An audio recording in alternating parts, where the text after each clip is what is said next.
Salut, salut et bienvenue sur un nouvel épisode de Business Serein. Aujourd'hui, on est avec Hervé. Comment tu vas, Hervé?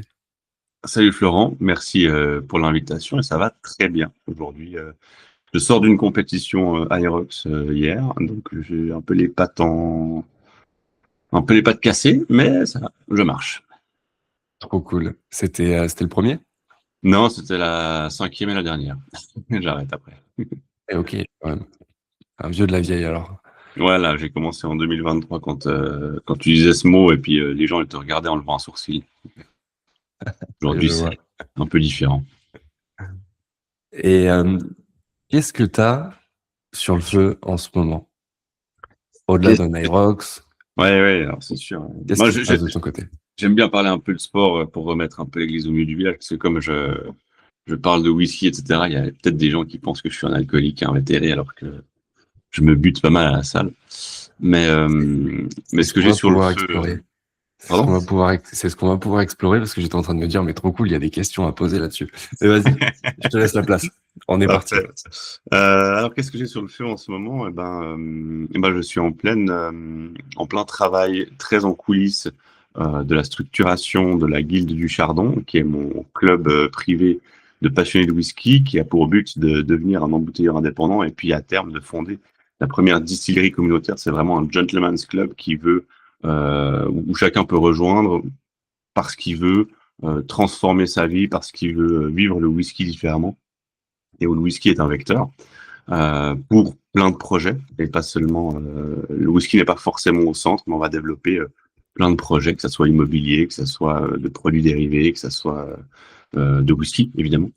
Je suis en plein dans cette structuration légale de fondation d'entreprise, de rechercher des associés parmi les membres de la guilde actuelle.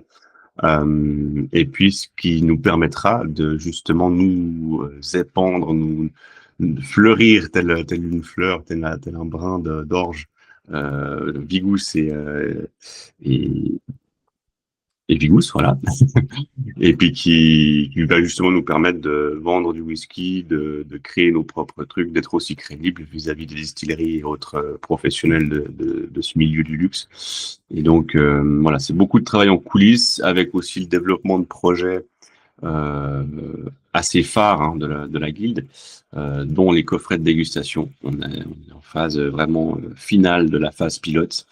Tout le monde a reçu, tous les membres de la guilde ont reçu leur petit coffret à la maison, et puis dans 2 semaines, dans une semaine même, on va faire un live test, ce qui sera un peu le principe en fait. Tu recevras ton coffret à la maison, et puis il y aura un live sur YouTube de présentation des whisky avec des invités des distilleries, etc. Ça va être exceptionnel. Donc on teste en fait toute la mécanique pour justement peaufiner et puis proposer quelque chose de vraiment qualitatif au public.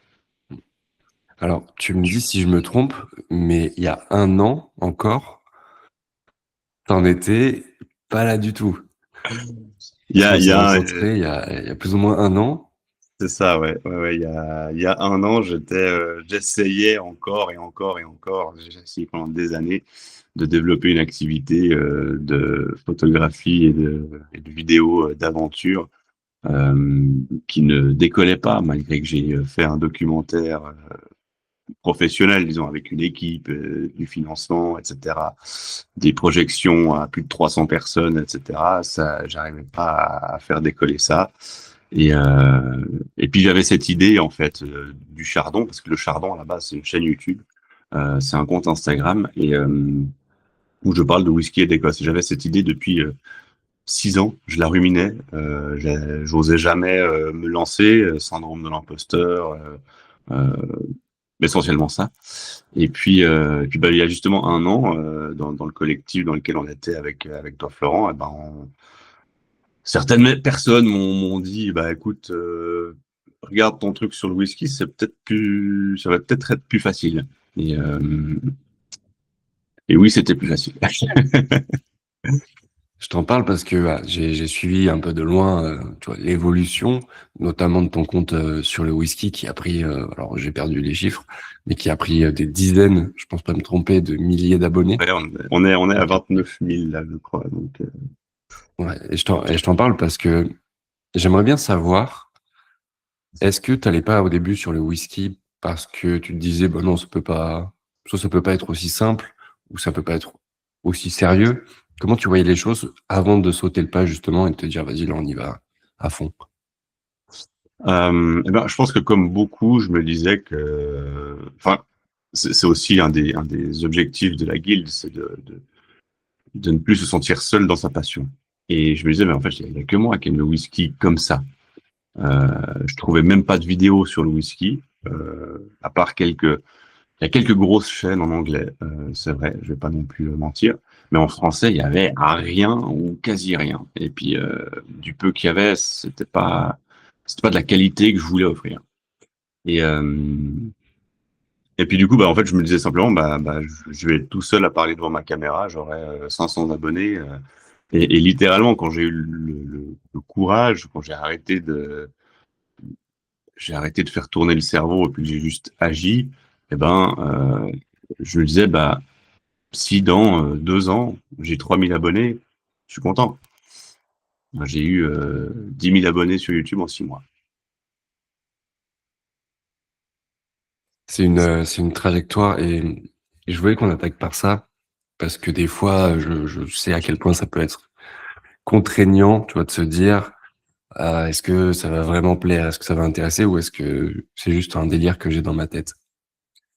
Mais il y a un, vas-y, tu voulais rebondir? Non, non, non, je cherche à comprendre ta question. J'y viens, maintenant j'aimerais qu'on parle du fait que le whisky, c'est un domaine, quand on connaît pas, on commence à s'y intéresser, on peut vite essayer de se l'approprier, tu vois, en tant qu'amateur. Mhm. Et toi, dans l'ADN de tes vidéos, tu défonces pas mal de marques de whisky. Ce qui fait que tu as beaucoup aussi de commentaires, et je vois que tu les republies, que tu rebondis là-dessus, de commentaires qui sont pas forcément bienveillants. Et j'aimerais savoir comment tu appréhendes ces commentaires, en sachant que c'est assez récent finalement, le fait que tu aies pris un tel engouement sur les réseaux. Comment est-ce que tu gères ce genre de commentaires? Euh, alors, ça fait, faut toujours remettre un tout petit peu de contexte dans ce que je fais.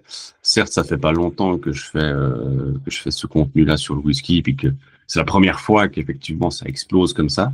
Mais ça fait quand même une dizaine d'années que je me passionne pour l'industrie de la création de contenu. Et donc, j'écoute énormément de podcasts, de youtubeurs, de créateurs de contenu sur les aspects business et puis gestion de pas de la notoriété, mais de l'audience, voilà. Et donc, j'ai un peu ce filtre-là, dans le sens, j'ai déjà entendu beaucoup de choses. Et puis, en fait, ce que je me dis, moi, quand je reçois un commentaire négatif, c'est que simplement, bah, est-ce que cette personne a fait ce que tu as fait? Non. Est-ce que tu es fier de ce que tu as fait? Bah oui, j'ai pas commencé à faire un challenge ou une danse sur TikTok, puisque là tout va bien. Et, euh, et surtout, vraiment, le truc qui me fait un switch dans le cerveau, c'est quelqu'un qui est plus haut que toi, qui est plus avancé que toi. Il va jamais dire ça. Hmm. Et à vrai dire, un commentaire d'influenceur spirituel, on va dire, condescendant, un peu méchant, j'en ai reçu un seul. Et voilà. Donc c'est vraiment la personne qui a un niveau au-dessus de toi. Et c'est les personnes que tu dois regarder finalement. C'est les personnes que tu dois viser, les personnes que tu as envie de rejoindre. Et ben elle va jamais dire ça. Au contraire, elle va dire bah c'est trop bien, vas-y. Ou elle va t'écrire en privé en disant ouais, je suis pas trop d'accord avec ça, bien, je suis pas trop d'accord avec le propos que tu as eu, ou tu pourrais faire ci, ça comme ça, je pense comme ça. Mais c'est super, etc. Vraiment dans la critique constructive, quoi, et pas dans le bâche gratuit d'une vie où t'es pas à l'aise toi-même, et donc tu reportes ton mal-être sur quelqu'un qui avance. Ouais, parce que finalement, ces personnes savent aussi le cheminement par lequel il faut passer pour. Exactement, c'est exactement ça. Ils sont aussi passés par là eux-mêmes, et donc ils vont pas faire vivre ça à quelqu'un d'autre. Comment tu Dans ta création de contenu, moi j'adore les formats vidéo que tu proposes. Alors autant les bouteilles, j'y connais rien. Ça, tu le sais, c'est plus un secret. J'y connais rien. Mais comment tu te dis ça, ça ferait une bonne vidéo? Ça pourrait parler aux gens. Et des fois, il y a peut-être des moments où tu te dis, bon, ça, je vais pas trop aller là-dessus. En sachant que vu que c'est, tu vois, une passion, souvent quand c'est un métier passion ou du contenu passion, on est parfois un peu, on n'a pas forcément les idées claires. Mhm. Je pense qu'il faut, il faut faire un peu de tout. Je suis en train d'écouter un livre audio de Fabien Olicard, dont j'ai perdu le titre malheureusement, mais c'est un type très intéressant parce qu'en plus il est youtubeur. Et il y a un moment dans son livre où il raconte qu'en fait lui il fait trois types de contenu. Il fait le contenu qui plaît à l'audience, le contenu que lui il a envie de faire, il lui plaît à lui. Et puis le contenu entre guillemets de marque qui est le contenu professionnel où il est mandaté par telle ou telle entreprise. C'est le contenu voilà professionnel qui ramène de l'argent, etc. Et il faut faire un mix des trois justement parce que c'est un peu ça la formule magique, c'est que en fait le contenu qui va plaire aux gens, c'est pas forcément le contenu que toi tu préfères faire, mais il est nécessaire. Parce que c'est ça qui va te donner de la visibilité, c'est ça qui va te faire, qui va te donner de l'attraction, puis qui va aussi donner l'attraction au contenu que toi tu aimes faire, qui peut-être marche beaucoup moins. Il y a des vidéos sur ma chaîne que j'adore, mais qui ont 1500 vues. Et c'est pas grave, je suis juste content de les avoir faites. Je sais qu'elles sont là, peut-être qu'un jour elles vont péter. Et c'est des vidéos dont je suis fier, et puis qui me font du bien à créer aussi. C'est ça qui est important. Et puis bah bien sûr les vidéos professionnelles, bah là on a des contrats, des relations clients, etc. Il faut respecter tout ça. Et donc je pense ce mix-là à trouver. Et puis bah dans les idées, ben bien sûr que je m'inspire de ce qui se fait aux États-Unis, enfin dans le monde anglophone, parce qu'ils sont toujours c'est un marché qui est plus gros. Et puis tu vois vite qu'est-ce qui fonctionne pas. Et puis après c'est plus trouver le sujet et puis trouver comment le tourner pour que ça plaise aux gens et puis que les gens y restent, etc. Donc, euh, donc voilà, c'est un mix de tout ça. Et le compte, c'est intéressant parce que je me penche de plus en plus sur YouTube ces derniers mois. Et c'est une plateforme que j'affectionne de plus en plus également. Est-ce que tu as les mêmes personnes qui sont sur YouTube et sur Instagram, ou est-ce que tu as plutôt deux audiences différentes qui vont chercher des choses différentes? Je pense que c'est pas du tout les mêmes personnes parce qu'en fait, plein de fois, j'ai reçu des DM en me disant, en fait, des fois, je reposte des extraits de mes vidéos YouTube sur Instagram. Et je reçois des DM de gens qui me disent, ouais, mais t'aurais pu parler de ça, de ça, de ça. Je dis, bah oui, j'en ai parlé dans ma vidéo YouTube en entier, qui fait 20 minutes. Et ils sont là, ah, je savais pas que tu avais YouTube, trop bien. Puis en fait, ils découvrent que j'ai YouTube. Et, et à l'inverse, bah, sur YouTube, bah, les gens, parfois, ils découvrent beaucoup plus tard que j'ai un compte Insta où je fais des stories, etc. Donc, je pense que c'est des audiences assez différentes parce que c'est aussi des modes de consommation assez différents. Euh, et puis, c'est assez surprenant. Je pensais, en fait, souvent, je me disais, ben, en fait, je suis juste en train de me répéter de plateforme en plateforme, mais alors que non, en fait, je m'adresse pas forcément aux mêmes personnes. C'est ça qu'il faut toujours se dire. Ça, c'est un vrai sujet, le fait d'avoir l'impression de raisonner comme un CD un peu rouillé, de dire toujours la même chose. Et pourtant, c'est la base de répéter son message parce que bah, la personne qui va l'entendre le lundi ne sera pas la même qui l'entendra peut-être le jeudi. C'est ça, ouais. Et puis, pas tout le monde voit ta publication ou ta story le jour où tu la mets. Donc, de republier, d'en reparler et tout. Je dis pas que je suis parfait, hein, très très loin de là. Mais c'est aussi un message à moi-même que je me fais. Il faut répéter le message parce que tu vas à chaque fois toucher d'autres personnes. Et puis moi-même, par exemple, en tant que consommateur, euh, des fois je suis des créateurs qui me plaisent. Je vois, ils ont mis une story intéressante, mais j'ai pas le temps là sur le moment. Je me dis, bah, je mets ça de côté. Et puis, des fois, je suis content qu'ils repostent encore le même truc. Ah oui, c'est vrai, je voulais aller voir ça. J'ai pu repenser. Et puis voilà. Donc, même les gens qui voient déjà vos stories, vos posts, etc., il faut, il faut pas hésiter à continuer d'alimenter. Il y a, j'ai une dernière question sur tout ce qui est création de contenu. Et après, j'ai envie de t'amener vers de nouveaux territoires. Là. Qu'est-ce que, pour quelqu'un qui nous écoute, qui crée déjà du contenu ou qui a envie d'en créer, qu'est-ce qui t'a aidé, toi, en 2, 3 points maximum pour être régulier et surtout prendre du plaisir à partager? C'est vraiment un sujet, la régularité. C'est pas quelque chose de facile. Il y a pas de. Je me bats encore toujours contre ça. En fait, tu vois, depuis le mois d'octobre, j'ai pas réussi à tourner une vidéo. Ok.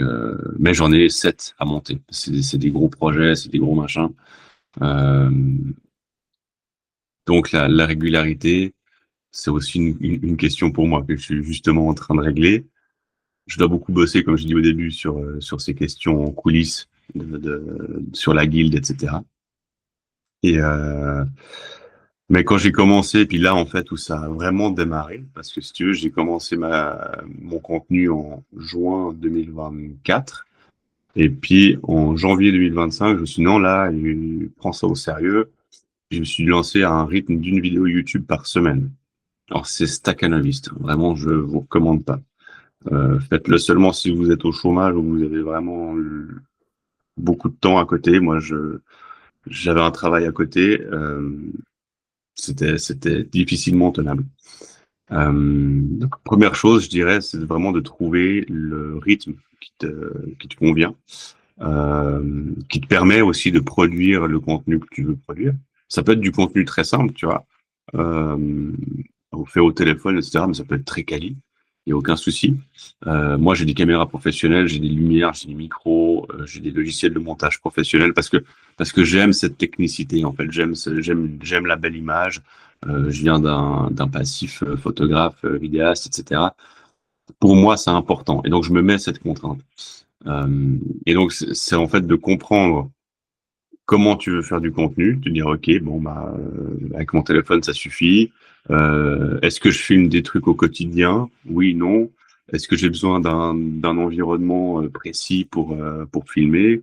Oui, non. Et puis, en fonction de ça, ben, tu regardes à quelle cadence tu peux faire. Et puis, je pense qu'il faut toujours tester. Essaye une fois par semaine, essaye 2 fois par semaine ou une fois toutes les 2 semaines, même si pour du contenu vertical, c'est un peu light.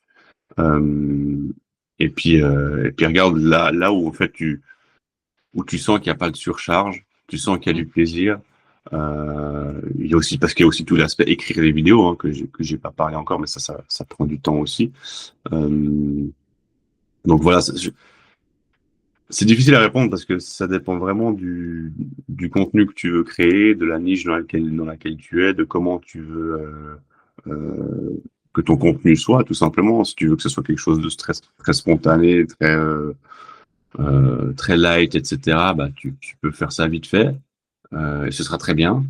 Et si tu veux donner une certaine image un peu plus quali, professionnelle, etc., bah, ça va prendre plus de temps aussi.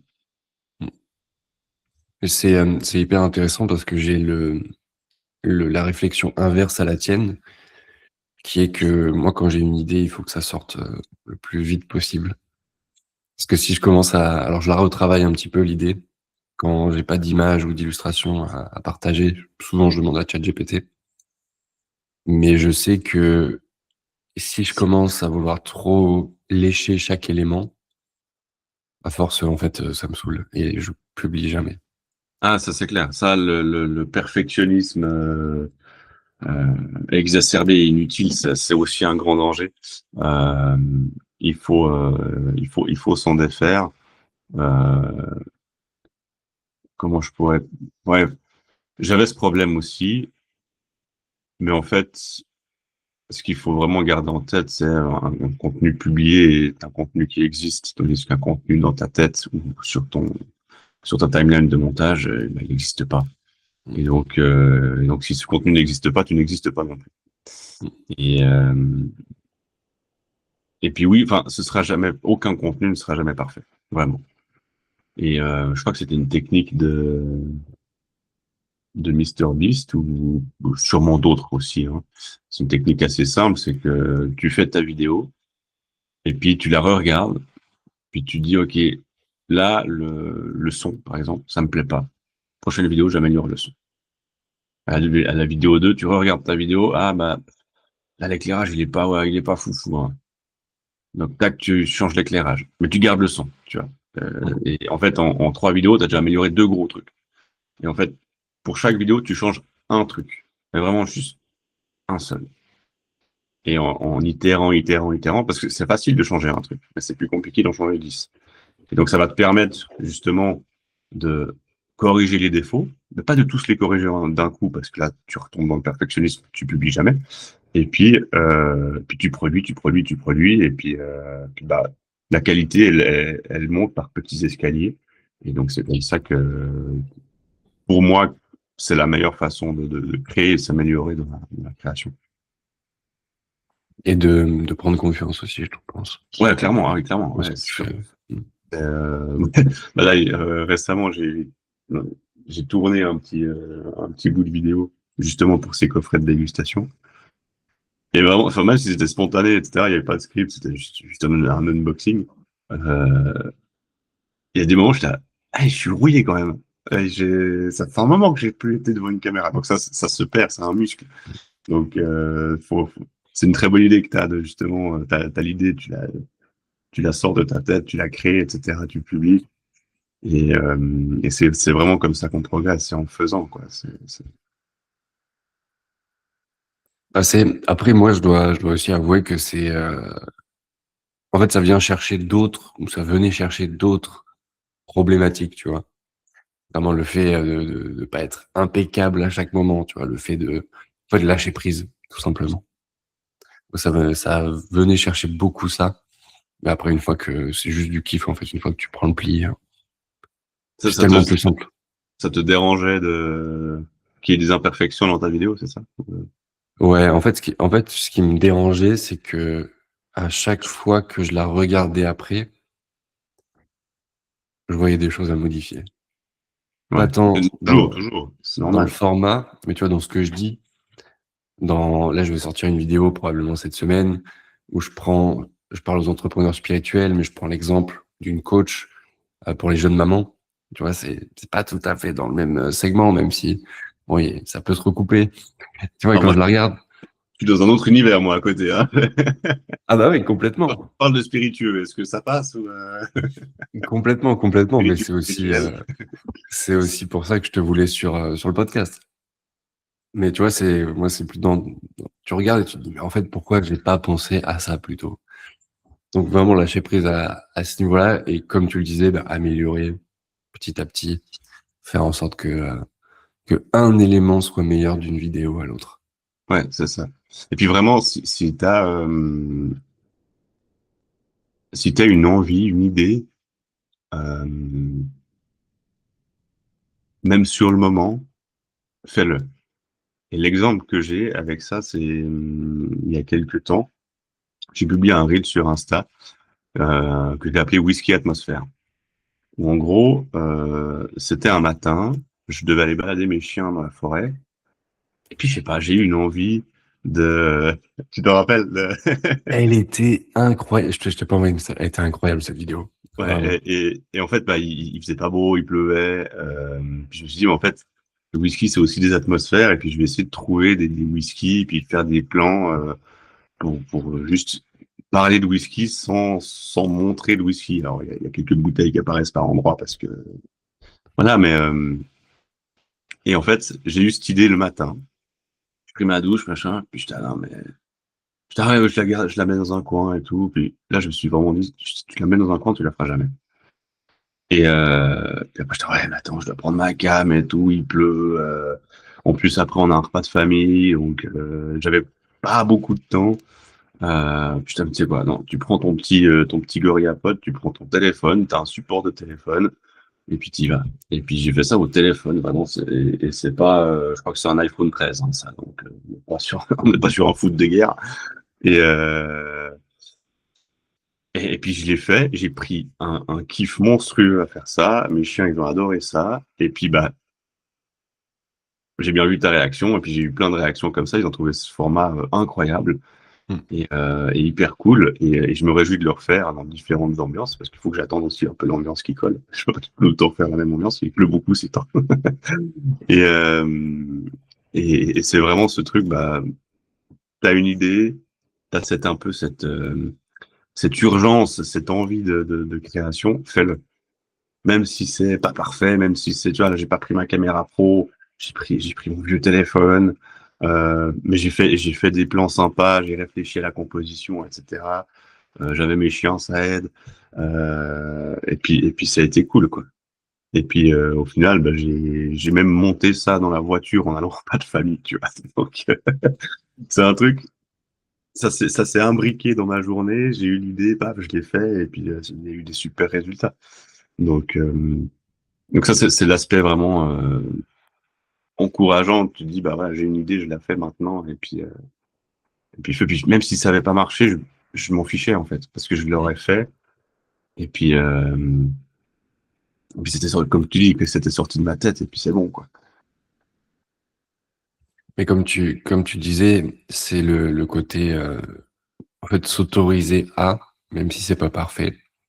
Et moi, je suis très partisan du côté, en fait, t'as l'idée, elle est hyper enthousiasmante et t'as envie de la sortir. Et en fait, juste sors-la et fais-toi plaisir. Et je pense que le mot plaisir dans la création de contenu est un vecteur très sous-coté. Ouais, on l'oublie très vite aussi. Moi-même, des fois, je dis, je dois créer du contenu. Non, j'ai envie de créer du contenu, ça me plaît. Euh, Parce que oui, genre, enfin, moi, le truc, c'est que, oui, j'aime le whisky, voilà, c'est un domaine qui me passionne, mais ce qui me passionne plus, c'est la création. Et donc, bah, fais ce qui te passionne, sois content de pouvoir faire ce que tu as envie de faire, ce qui te donne des petits papillons dans le ventre, et puis voilà. C'est tout, c'est toujours, t'as cette phrase assez, je sais plus comment elle va exactement, mais faut pas dire j'ai envie de courir, j'ai envie de faire du sport, ou j'aimerais être sportif. Tu dis je suis un coureur, je suis un sportif. Et c'est vraiment la posture, c'est ce que tu te dis toi-même, qui va te donner cette posture. Si tu te dis je dois créer du contenu, bah ça va être une contrainte. Si tu te dis j'ai envie de créer du contenu, si le soir tu te couches en disant putain demain je me réjouis de tourner cette vidéo, ça va être incroyable là dans la forêt ou dans mon salon, la posture est pas du tout la même, l'état d'esprit n'est pas le même. En parlant de jeu, de plaisir, j'ai un petit jeu pour toi dont je t'ai parlé. Aïe aïe aïe. Tu m'as Je vais... juste donné la bande-annonce, je ne sais pas ce que c'est. Ah bah oui, il y a un petit teasing quand même. Alors, je te partage mon écran et je te laisse me confirmer que tu le vois bien. Oui, ok. Voilà, une roue de la fortune. Exactement, on arrive sur la roue, à qui je n'ai pas encore trouvé de nom plus précis, mais ce sera la roue pour aujourd'hui encore une fois. Je vais te Merci. demander un nombre entre 1 et 5. 3. Alors, hop, je mélange 3 fois tous les petits mots qui sont sur le côté. Il y en a un en double d'ailleurs. Et à ton, et T'as à ton orienté top, ton truc, hein. et à ton top, je vais lancer la roue. Ça va nous mener sur un mot en particulier. Il y a une question derrière ce mot. Donc à Et partir de ce moment-là du podcast, c'est complètement roue libre. ok, donc toi-même, tu ne sais pas, donc, Moi-même, je ne sais pas. J'ai la question derrière mais tu n'as pas ma réponse. et j'ai pas ta réponse. Allez, c'est parti. Allez.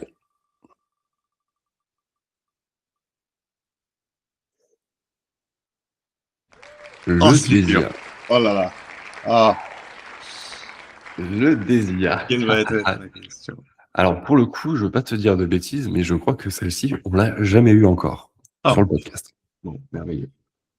Donc, ça va être avec toi. Et la question est, qu'est-ce que tu as envie de créer dans ton business que tu t'es pas encore autorisé à créer?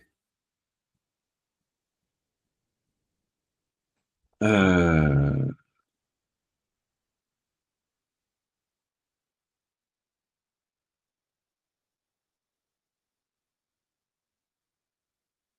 En fait, j'ai beaucoup d'idées et je pense que c'est un travail permanent sur lequel je suis en train de. J'ai l'ouvrage sur le métier, mais c'est de ne plus avoir peur de faire des gros projets qui impliquent beaucoup de gens,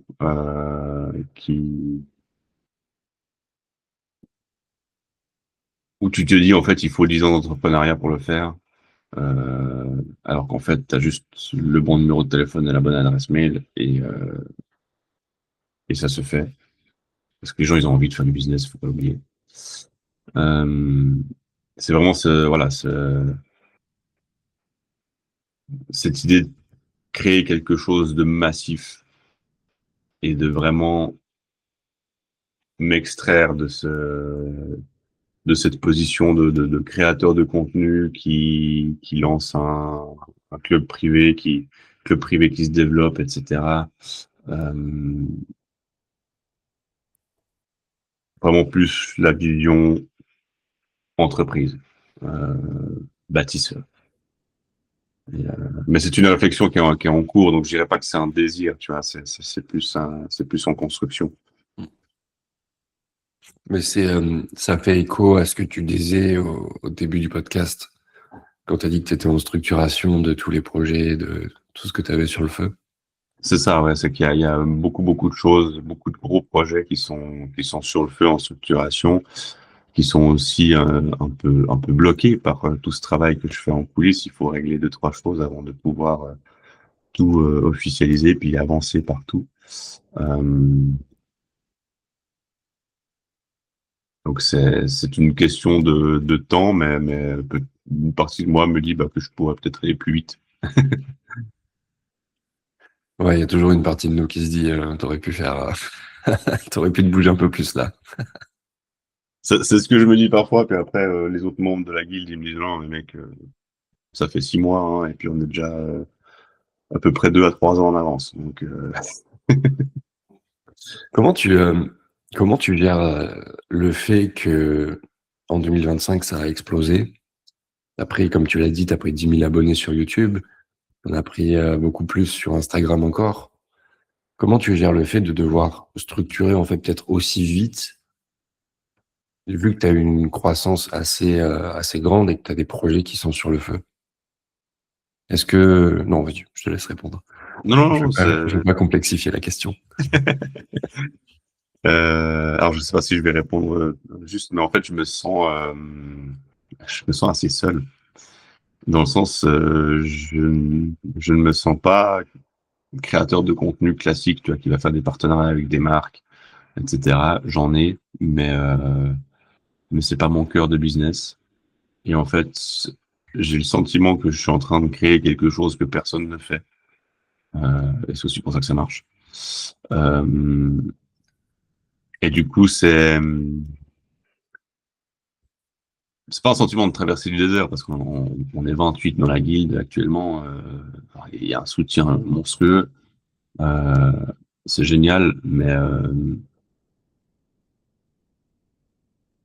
c'est vraiment un peu cette posture d'explorateur. Tu sais pas trop où tu vas, mais tu y vas avec ta machette. Puis t'as un peu, pas une peur, mais tu sais pas ce qui se cache derrière la grosse fougère que t'es en train de couper. Et puis qu'en même temps, tu sais que t'es en train de construire un truc gigantesque, mais hors des sentiers battus. Donc en fait, il n'y a pas de mode d'emploi. Mm. Et, et moi qui ai un background très juridique, les modes d'emploi, j'aime bien. Et du coup, alors pareil, hein, j'apprends à déconstruire tout ça. Et puis je me dis, bah fais. Et puis si c'est faux ou pas juste, enfin d'ailleurs, qu'est-ce qui est faux, qu'est-ce qui n'est pas juste. Euh, si ça plaît pas ou s'il y a un problème, etc. Bah tu règles le problème et puis tu apprends et puis en fait, t'avances quoi. Donc je sais pas si ça répond à ta question. Ouais, de fou. De fou dans le sens où il n'y a pas de bonne ou de mauvaise réponse, mais c'est intéressant d'avoir ta perspective là-dessus parce que je sais qu'il y a des gens qui nous écoutent, qui veulent lancer des trucs, des projets passion bien souvent. Et il y a cette peur inconsciente aussi de réussir, de pas savoir ce qui va se passer une fois que, ah, ok, mais une fois que j'y serai, en fait, j'ai pas forcément les armes pour gérer ça. Et c'est normal, hein, parce que t'apprends en chemin, comme tu l'as dit. Mais en fait, les armes, tu les auras jamais. Le jour où tu as les armes et que tu n'as rien fait, c'est soit qu'on te les a données, soit que c'est trop tard, que c'est devenu accessible dans un e-book gratuit en t'inscrivant à une newsletter, quoi. Il faut se forger ses armes, quoi. C'est ça qui est inconfortable, c'est ça qui est stressant, c'est ça qui est épuisant aussi. Euh, et peut-être un conseil comme ça à la volée que je peux donner, c'est de s'entourer. Euh, S'entourer des bonnes personnes, euh, dans le pro évidemment, mais surtout dans le privé. Euh, moi, Comment tu choisis justement les bonnes personnes, toi? bah faut réfléchir enfin moi je réfléchis, est-ce que cette personne m'apporte quelque chose que je ne sais pas, me fait grandir, est-ce que je deviens une meilleure personne grâce à elle, est-ce qu'elle comprend ce que je fais et m'encourage, ou est-ce qu'elle est juste en train de piquer les fruits que je suis en train de faire pousser. T'as aussi ce côté, si la personne te draine énergétiquement, si après que tu l'aies vu, t'es épuisé, c'est bon, passe ton chemin. On est 8 milliards sur cette planète. Voilà. J'ai très très peu d'amis. Typiquement, j'ai deux potes avec qui on se fait un visio toutes les semaines. On a un groupe WhatsApp, les trois. Et puis on se motive les trois. Il y en a un qui est en train de poser un brevet, l'autre qui est en train de crapahuter dans les montagnes, à installer des systèmes anti-avalanche. Et puis moi qui monte un business sur le whisky, on fait le grand écart professionnel, mais c'est vraiment un amour fraternel qu'on a entre nous, et puis on se pousse. Et vraiment, on a besoin de notre visio toutes les semaines. Tout comme j'ai besoin d'avoir ma compagne près de moi pour tout ce qu'elle fait, tout le soutien qu'elle m'apporte. C'est gigantesque, et j'aimerais saluer ça ici aujourd'hui, comme c'est une trace. Elle sera heureuse. Je vois tout ce qu'elle fait. Euh, parce qu'en fait, monter des business comme ça, c'est beaucoup d'absence. C'est beaucoup tu te lèves tôt. Enfin, je me lève avant que ma compagne se lève souvent. Je vais me coucher bien après qu'elle soit déjà en train de dormir. Euh, et, et c'est vraiment, voilà, c'est ce côté épuisant où il faut trouver les bonnes personnes, et les bonnes personnes qui comprennent pourquoi tu fais ça. euh, pour mettre à l'abri tes proches, pour que tout le monde vive bien, vive mieux. Euh, et puis que, en fait, je suis fondamentalement convaincu que seul, t'arrives à rien. Les business de freelance, etc., c'est bien, mais tu seras toujours limité à ton temps. Et tu peux pas travailler toute la journée. Donc, c'est si tu veux construire vraiment quelque chose de grand qui te dépasse un peu, et puis regagner du temps de vie personnelle, bah il faut, t'as besoin des gens, t'as besoin de leur soutien, t'as besoin de t'associer, et puis t'as aussi besoin de traverser cette période où tu vas pas traverser le désert, mais tu vas littéralement bosser 18 heures par jour et puis avoir ça constamment dans la tête, dans les transports, dans le taf salarié que tu as à côté, dans le quand tu rentres chez toi, quand tu manges, quand tu fais une pause sur TikTok, parce que tu fais pas une pause sur TikTok, en fait, tu es en train de faire de la veille, ça ne te quitte pas, ça te hante carrément, j'allais dire ça t'habite, mais non, ça te hante. Et, euh, et il faut cette période de croire que tu peux développer un gros business tranquillement, pas à pas, en restant sain et puis en faisant tout juste, en faisant ta méditation matinale, ta lecture, ton yoga, et puis en mangeant des flocons d'avoine le matin, et puis en faisant du sport 5 fois par semaine. Non. Alors je fais du sport 5 fois par semaine, mais c'est des périodes où tu n'arriveras plus à rien faire, tu as des périodes où tu arriveras à faire certaines choses, euh, et puis et puis juste veiller les moments où tu tires trop sur la corde, et c'est là justement que l'entourage perso est important. Parce que c'est des gens qui vont voir ça et puis qui vont dire hop, hop, hop, repose-toi. Juste un jour, 2 jours, décroche. Viens, je t'emmène. Et puis, pose son téléphone. On va quelque part et puis on fait quelque chose. Et puis là, tu recharges tes batteries et puis tu reprends. Il y a, il y a une grosse place dans l'entrepreneuriat, j'ai l'impression, au chaos. Comment naviguer, comment tu navigues ce chaos quand justement tu aimerais bien faire, comme tu l'as dit, ta petite vie, mais qu'il y a ce chaos qui s'interfère et que tu dois aussi gérer Ouais. Mais intérieurement comme à c'est un l'extérieur. discours. Enfin là, ça me tient à cœur de parler de ça parce que vraiment, c'est un discours que j'ai de la peine à supporter aujourd'hui. Tous ces entrepreneurs sur les réseaux qui te disent voilà, pour réussir, tu dois te lever à 5 heures et puis faire ta méditation, la lumière rouge en bain froid. Enfin, en fait, la routine que tu me demandes de faire là, elle va me prendre 2 heures chaque matin. Je peux pas, j'ai pas 2 heures, j'ai pas ton temps en fait. Ça va être, comme tu dis, le chaos. Tu vas essayer de gérer ce chaos au mieux. Tu vas faire ce qui te fait du bien sur le moment. Peut-être que par moment, ce sera une douche froide. Peut-être que par moment, ce sera de la méditation. Parce que ça dépend aussi de tes niveaux de stress, tes niveaux d'énergie, etc. Mais ça peut pas être tout en même temps. Et, euh, et ce qui m'agace le plus dans ces discours-là, c'est que, en fait, c'est des gens qui te décrivent ce que eux ils font, mais eux, ils sont déjà arrivés, entre guillemets, à destination. Ils sont déjà arrivés à la destination que toi tu veux. Donc forcément, c'est beaucoup plus simple une fois que tu as ton business qui tourne, tu as entre guillemets, ta routine, euh, bien sûr que tu peux prendre 2 heures pour faire les routines matinales. C'est facile. Mais quand tu es sur le champ de bataille, que t'as ton épée en main, et puis ton bouclier dans l'autre main, et puis que tu te bats, etc., que tu avances, que tu glisses dans la boue, et puis tu te prends des coups, et puis t'en donnes 2 ou 3, bah ouais, bah peut-être que la méditation, il sera peut-être pour plus tard. Je suis un peu, je sais que Très belle image.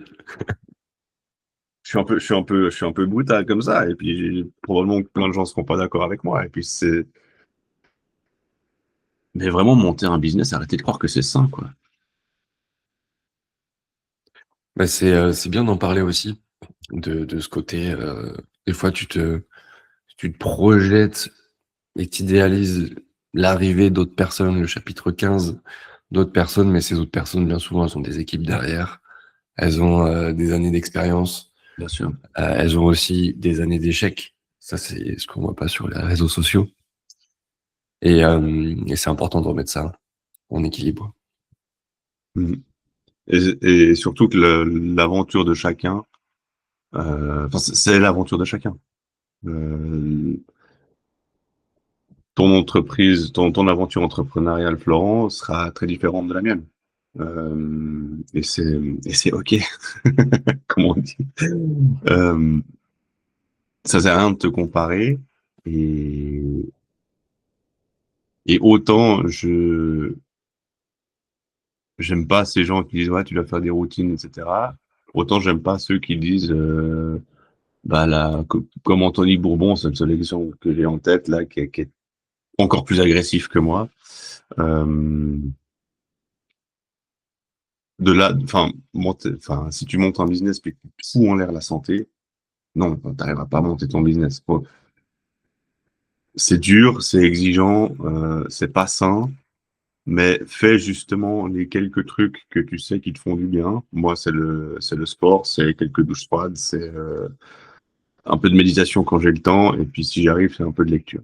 Donc, ça fait déjà beaucoup de si. Et, et j'essaye de contrebalancer ça, mais c'est comme une cocotte minute. Au bout d'un moment, t'as la soupape qui doit se vider un petit peu, et puis tu redescends un peu, ok, on se repose, on charge les batteries, puis on y retourne. Mais de croire que monter un business, ce sera de la zénitude et tout, machin, il faut avoir ton thé matcha et puis avoir fait tes petites routines, etc., machin. En fait, tu vas te concentrer sur des détails alors que l'essentiel n'est pas fait. Et tu auras peut-être même moins d'énergie pour aller faire ce qui compte et qui va te faire avancer. C'est ça, parce que ça va te coûter de l'énergie de faire des routines qui ne te conviennent pas, tu vois. Moi, j'avais essayé, par exemple, de lire le matin. Mais je m'endormais. Je me rendormais sur mon livre. Tu vois. Ça marche pas chez moi. Après, il y a cette notion de trouver aussi ce qui fonctionne pour chacun. Et je pense que là, avec tout ce qu'on a partagé depuis 40 et quelques minutes, il y a pas mal de matière pour toi qui nous écoutes. Hervé, je te remercie infiniment pour tout ce que tu es Avec venu partager aujourd'hui. Où est-ce qu'on va si on veut te retrouver? On a parlé de YouTube, d'Instagram. Alors YouTube, Instagram, vous pouvez aussi rejoindre la guilde sur lechardon.co, pas .com, .co. Où vous aurez toute l'explication de qu'est-ce qu'on fait, où est-ce qu'on va. Et puis vu que j'en ai tellement parlé, je vous le montre quand même. C'est une grande exclusivité. On n'a jamais montré ça en public. Hein. Donc C'est sois vrai? content. Ah ouais, jamais, jamais. Hein. Incroyable. Non, c'est Merci. confidentiel de chez confidentiel. Voilà, ça c'est le coffret de dégustation qui va bientôt sortir. Ça c'est le prototype. Et puis à l'intérieur, on a un petit flyer que je vais pas vous montrer parce qu'il y a des codes QR dessus et donc c'est confidentiel. Euh, J'enlève le flyer, voilà. Et puis à l'intérieur, vous avez tous les mois 3 petites fioles de whisky de 5 centilitres. Pourquoi 5 centilitres? Parce que ça permet de partager son whisky, 2,5 chacun. Parce que le whisky, c'est du partage. Donc, on est généreux. Et puis donc, voilà, c'est des bouteilles en verre, c'est du packaging qui est quali. Et puis, tous les mois, on aura un live sur YouTube de présentation de ces différents whiskies. Et puis, quand ce sera possible, euh, on invitera les maîtres distillateurs des distilleries, les fondateurs, les représentants Europe, etc. Euh, pour parler justement de ces whiskies-là. Donc c'est l'occasion de découvrir plein de whiskies, de plonger dans cet univers-là. Et puis si vous rejoignez la guilde, c'est aussi participer à la construction de cette grande aventure entrepreneuriale. Et, euh, et c'est assez fascinant parce que dans la guilde, on a autant des gens qui sont euh, intéressés par l'aspect whisky que de gens qui sont intéressés par l'aspect entrepreneurial. C'est une communauté d'entrepreneurs, de sommeliers, de cavistes, vraiment des gens extrêmement intéressants, bourrés de compétences et on se file des coups de main euh, quotidiennement, littéralement. Il y a des gens qui déménagent, on leur file des coups de main, on leur donne des numéros de téléphone, enfin d'autres membres donnent des numéros de téléphone, etc. C'est une très très bonne dynamique. Donc voilà un peu ce qui se passe actuellement, ce qui occupe mon temps. Et puis si vous voulez simplement vous intéresser au whisky, il y a mes réseaux sociaux. Et, euh, et au plaisir de vous retrouver de l'autre côté. Je mettrai tous les liens en description. Et avant que tu nous quittes, toi qui nous écoutes, laisse un commentaire avec ce qui t'a le plus parlé dans cet épisode. Je suis curieux de savoir. Ça nous permet aussi de savoir ce qui vous plaît, ce que vous aimeriez qu'on développe au fur et à mesure des épisodes, et pourquoi pas faire un épisode 2 dans quelques mois ou dans un an, lorsque tu auras encore plus avancé et tu auras encore plus bâti, comme tu Ça disais. va aller vite, ça va aller vite. Et moi, je vous dis à la semaine prochaine pour un nouvel épisode. Ciao, ciao. Ciao, Hervé. Ciao, merci Florent.